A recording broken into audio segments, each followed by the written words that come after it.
शादी की रात तो नीरस रही पर एक बहुत अच्छा दोस्त उस दिन मुझे मिला जिससे मैं हर बात कह सकता था।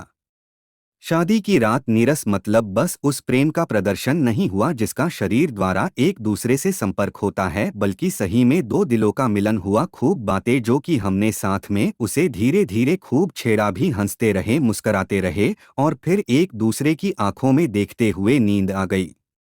शादी की रात जागे हुए काटने के बाद शादी की पूरी रात तो पार्टी और हवन अग्नि फेरे ही होते रहे। हम अपनी पत्नी को लेकर घर आए परंतु आराम पूरे दिन मिला नहीं। घर में आए हुए मेहमानों की आवभगत और कई रस्में निभाते गए। शादी के बाद की पहली रात के लिए घर वालों ने एक अच्छा होटल बुक कर दिया था। थकावट तो खैर थी ही। रात में 8 बजे ही खाना खाकर भाभीियों और बहनों की छेड़खानी के साथ हम होटल के कमरे में पहुंच गए। हम दोनों कमरे में अकेले पहुंचे। वैसे बता दे कि शादी से पूर्व हमारी कोई विशेष बात नहीं हुई थी। शादी से पूर्व जिस दिन लड़की से मिला और बस थोड़ा बहुत बात कर जानकर शादी के लिए हाँ कहा था, और पहला अवसर भी था कि हम दोनों अकेले रहने वाले थे और साथ में वो हमारा एक दूसरे को जानने का भी पहला अवसर था। मेरी पत्नी उस दिन बहुत शर्मीली लग रही थी। कुछ रस्में कुछ खेल हुए थे परिवार के मध्य हम दोनों के बीच, उनमें हर बार मेरी ही जीत हुई थी। रस्मों के दौरान जितना मैंने जाना, कमरे में पहुंचते ही मैडम से कहा कि आप आराम करो और उसे बैठाकर भैया भाभी को छोड़ने होटल से बाहर आ गया। करीब 5-10 मिनट बाद कमरे पर आया तो देखा कि मैडम बिस्तर पर बैठे हुए फोन पर बात कर रही थी। मेरे आते ही आवाज मेरी पत्नी की बहुत हल्की हो गई। मैं थोड़ा महसूस कर रहा था कि पत्नी थोड़ी सहमी हुई है। मैं बिस्तर पर दूसरी तरफ बैठ गया और घर से लाए एक बैग को टटोलने लगा। तभी अचानक से देखा कि पत्नी जी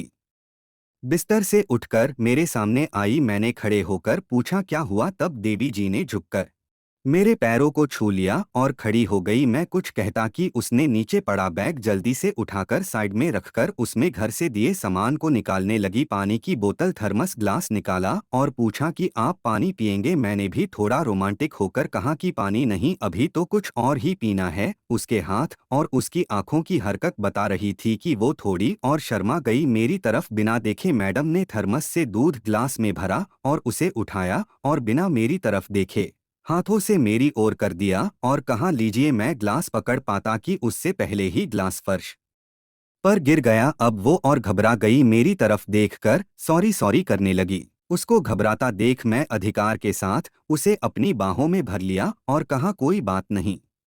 मैडम चुपचाप बाहों में कैद हो गई और धीरे से उसकी तरफ देखा तो आंसू की लाइन लग गई थी। मैंने उसे बिस्तर पर बिठाया और खुद उठकर बैग के पास जाकर देखा कि कहीं कोई फूल मिल जाए। तो बैग में एक टूटा सा फूल था जिसे लेकर उसके सामने शाहरुख खान टाइप नीचे घुटने के बल बैठकर फूल उसकी तरफ किया और कहा कि मैं आपसे बहुत प्यार करता हूँ। उसने आंसुओं से भरी हुई आंखों से मेरी तरफ देखा। उसे हंसाने के लिए मैंने एक और डायलॉग मारा कि बड़े बड़े देशों में ऐसी छोटी मोटी बातें होती रहती है सेनेरिटा, थोड़े शाहरुख स्टाइल से। तब कुछ मुस्कुराहट आई मैडम के चेहरे पर और वहीं जमीन पर बैठे बैठे पूछा कि पैर जल तो नहीं गया आपका। और मैं उसके पैरों को पकड़कर देखने लगा कि कहीं गर्म दूध गिरने से जला तो नहीं। वो नहीं नहीं करने लगी और खुद मेरे हाथों को पैरों से हटाने लगी। मैंने भी थोड़ा अधिकार से और थोड़ा हल्का गुस्सा दिखाते हुए कहा कि अब आप नखरे तो मुझे दिखाओ मत। अब आप मेरी पत्नी हो, मेरी जिम्मेदारी हो, मुझे आपका ध्यान रखना है तो मुझे अपना काम करने दो, देखूं कहीं पैर ना जल गया हो। ऐसा कहकर मैंने देखा कि पैरों पर दूध के कुछ छींटे आ गए थे। उसे हाथ से ही साफ किया और देखा कि साड़ी में भी बहुत सी छींटे थे। ये सब देखकर उसकी तरफ देखा तो पाया कि मैडम अपनी बड़ी बड़ी आंखों से मेरी तरफ चुपचाप निहार रही हैं। मैंने कहा कि साड़ी पूरी खराब हो गई है, इसे बदल लेना। उठकर मैंने जब बैग खोला और उसमें रखे कपड़े देखे तो साड़ी के साथ कुछ हॉट सी नाइटी भी थी। एक नाइटी उठाई और उसके बगल में बैठकर बोला कि उस ड्रेस को पहनने को कहा तो उसकी आंखें और झुक गई। जब वो बहुत देर तक नहीं उठी तो मैंने उससे अधिकार के साथ कहा कि चलो मैं ही आपको पहना देता हूँ, और उसके एक कंधे पर पड़े पल्लू को उठाया तो वो हड़बड़ा के उठी और धीरे से मेरी लाई हुई ड्रेस को लेकर बाथरूम में चली गई। अब मैडम को काफी देर हो गई, लगभग आधा घंटा। मैं भी इस आधे घंटे में नाइट ड्रेस पहनकर बैठ गया और उसके आने का इंतजार किया। फिर उठ के बाथरूम का दरवाजा 3-4 बार खटखटाया, कोई आवाज नहीं आई तो मैं थोड़ी देर में डर सा गया। उसको प्यार से जानू सोना बेबी कहकर प्यार का इजहार कर बोलने लगा कि क्या हुआ। तभी मैडम ने करीब 10 मिनट में दरवाज़ा धीरे से खोला। मेरी जान में जान आई और मैं सीधे उसके सामने गया और पूछा कि क्या हुआ। उसके कांपते हाथों को देखा तो सीधे उसे कमरे में ले आया और फिर दोबारा घुटनों पर बैठकर उसके कांपते हाथों को अपने होठों से छुआ, प्यार का इजहार किया और उससे अपने सख्त व्यवहार के लिए माफ़ी मांगी और उसकी आंखों में देखता रहा और देखता रहा।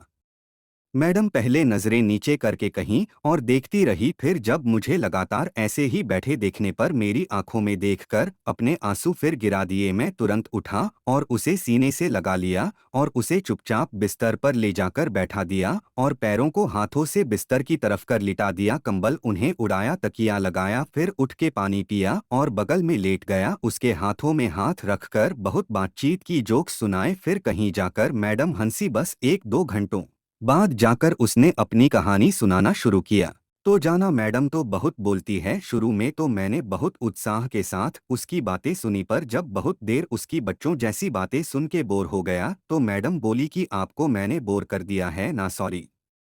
मैंने कहा कि आज सुहागरात है हमारी और मेरे जैसे प्यारे से लड़के के सारे सपने आपने तोड़ दिए, इसलिए थोड़ा नाराज हूँ आपसे। वो तुरंत शर्मा गई और बोली कि वो तो आपकी गलती है, मेरी नहीं। रात के 3 बजे मुझे ये शब्द सुनने को मिले। मैं तुरंत उठ के बैठ गया और बोला अच्छा मेरी गलती है तो अभी गलती सुधार लेता हूँ कहकर उसके चेहरे के पास आकर उसके माथे पर किस किया। तब जाना कि मैडम तो सच में मात्र शर्मीली और सीधी सरल व अपरिपक्व स्त्री नहीं है, बल्कि परिपक्व और मजबूत हृदय वाली स्त्री है, जो समय आने पर अपने प्रिय लोगों के लिए माँ की तरह परवाह करने वाली भी हो जाती है। किस उसके माथे पर करने पर वो अपने हाथों से मेरे गालों का स्पर्श करके प्यार से वो कहती है कि मैं कौन सी भागी जा रही हूँ, आपकी ही हूँ सदैव। अभी आप सो जाओ, 3 बज रहे हैं। कल दिन में भी बहुत से काम आपको करने होंगे, बहुत से मेहमान हैं, कई लोगों को विदा करना होगा। वैसे भी कल रात भी आपकी नींद पूरी नहीं हुई होगी और आज मैंने आपको बहुत परेशान किया है ना। आप अभी सो जाओ। बस इस तरह कहानी का अंत हुआ और फिर उसकी आंखों को देखते हुए हाथों में हाथ लिए मैं सो गया। बस ये रात बहुत रोमांटिक ना होते हुए भी कम दिलचस्प नहीं थी, जिसमें दो लोग एक अच्छे दोस्त बन गए और जिंदगी में आई बहुत सी खूबसूरत रातों और दिनों का भी आधार बन गई। तो आप सबको कैसी लगी आज की ये रोमांटिक कहानी? अगर आपको भी कहानी अच्छी लगी हो तो वीडियो को लाइक, शेयर और चैनल को सब्सक्राइब करें ऐसी ही अच्छी और खूबसूरत अद्भुत कहानियों के लिए।